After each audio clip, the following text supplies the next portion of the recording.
Hey guys, welcome back to my channel. As I told you guys in my intro video, I will be popping up with some DIYs. This time it's my dinette set. As you can see, I already started sanding the top of the table and I'm going to be moving on to the base. But first, I want to remove the base from the top of the table, which is what I'm showing you guys right now. I removed the screws from the top part and then I'm going to move on to the chairs and sanding that as well. The reason why this is so important is because you want a nice surface for the paint to be able to stick to. So if you have a glossy surface that you're trying to paint over, sanding is one of the first steps that you want to take. As you can see, I've successfully removed the top from the base.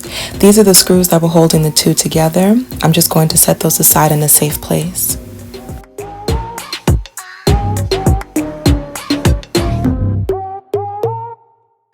So now I'm going to go ahead and sand this because you see how it has kind of like a glossy finish. I want to get rid of that glossiness so like I said, the spray paint can stick to the surface easier.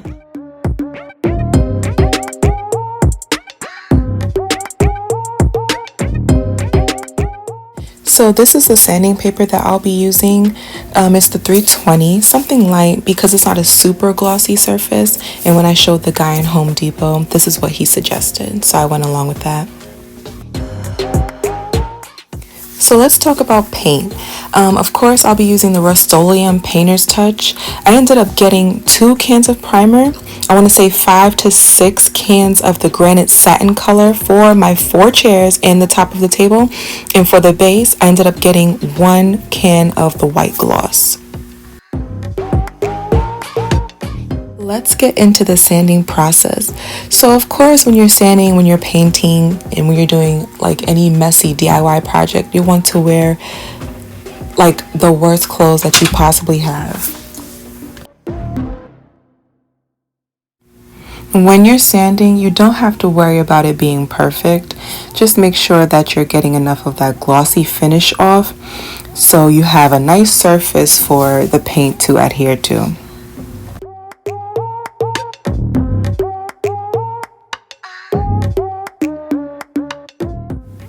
When you're DIYing, people, make sure that you find ways to make your life easier. Like for example, just simply removing this base from the top part of the table makes my life easier in so many ways. It makes it easier to paint. It makes it easier to sand. I'm not overexerting myself. So just make sure you're doing that. Here's what it looks like when I'm finished sanding. I'm going to go ahead and wipe it down with a little cloth just to get some of the dust that may have accumulated from the sanding.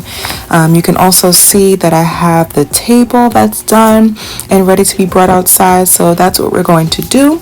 Go ahead and bring these to my painting site, which is my outdoor patio.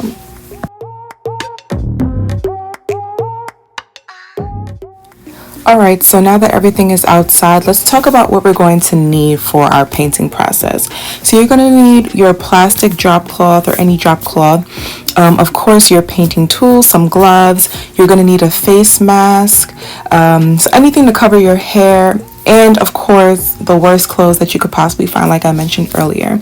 Now, I did not use something that I discovered later on, which you're going to see in my next DIY, is this spray painting gun attachment. That was so useful. You guys are going to see in my next one how useful it was, because after I finished this table and the chairs, my pointer finger was so numb. What you want to do as you're priming and painting is going from a side to side motion to make sure you're getting a nice even coverage, and periodically shake your cans to make sure that your paint is not settling at the bottom of your can either.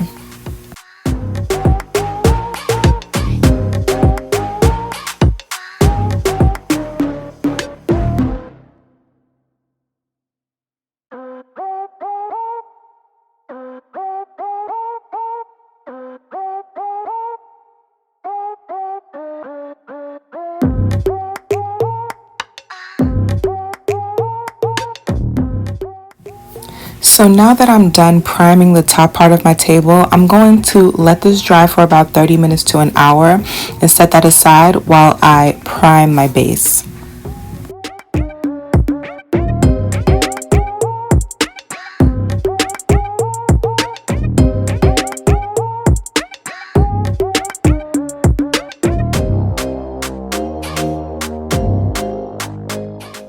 Okay, so the base is all done. Let's move on to sanding our chairs.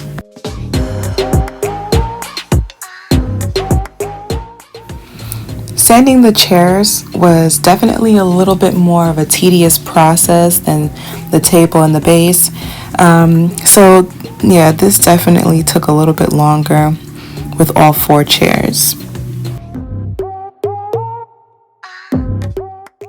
Okay, so all done with sanding. Now we're going to move on to the paint process. But before we do that, I'm just covering the seats of the chairs with plastic.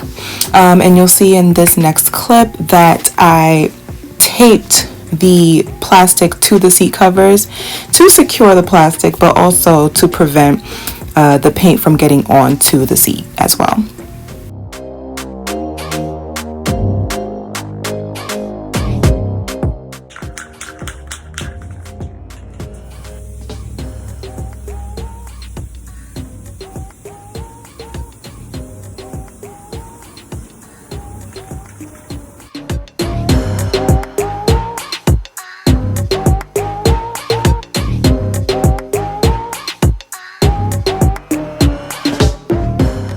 Okay, chair number 1 is primed. Let's move on and do the same thing with the next 3.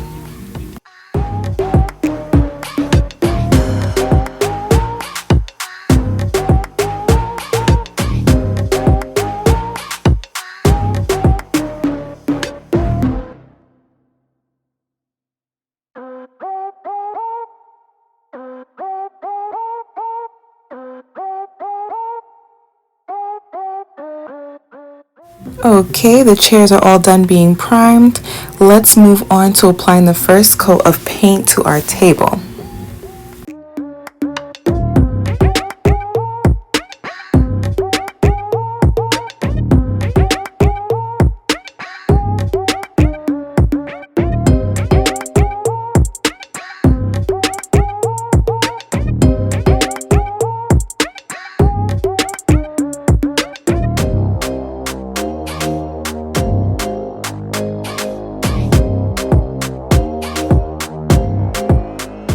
Okay, all done. Let's move on to our chairs.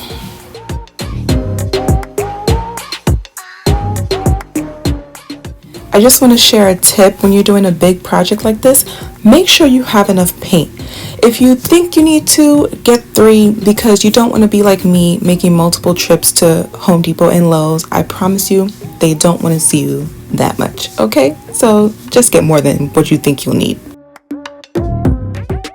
Alright, so I am back. I did my Home Depot run. Right now I'm just finishing up painting the chairs. That one is completely done, as you see. These are primed and primed. And after this, I probably just have to go over the table one more time and just do the bottom half of the table. So let's go ahead and get started. I want to finish up before the sun goes down. So let's go.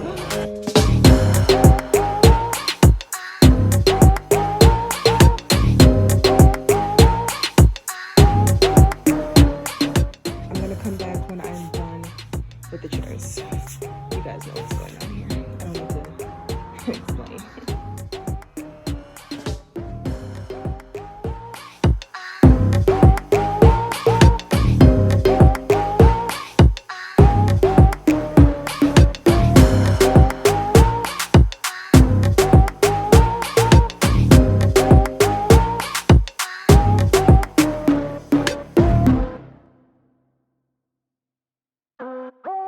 Okay, so that is a done deal.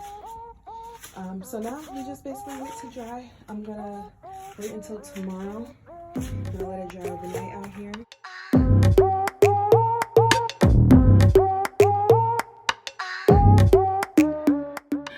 I go outside to go get the chairs and I see these prints. I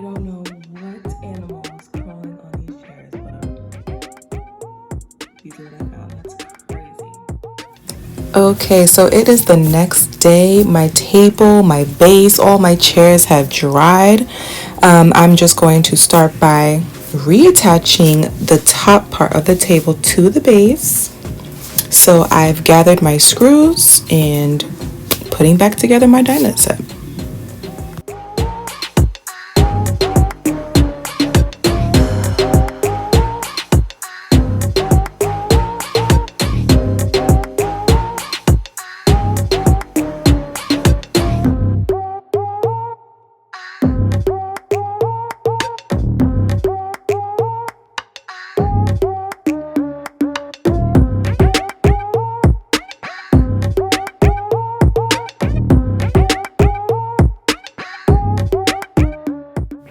Yes, so this is the finished look.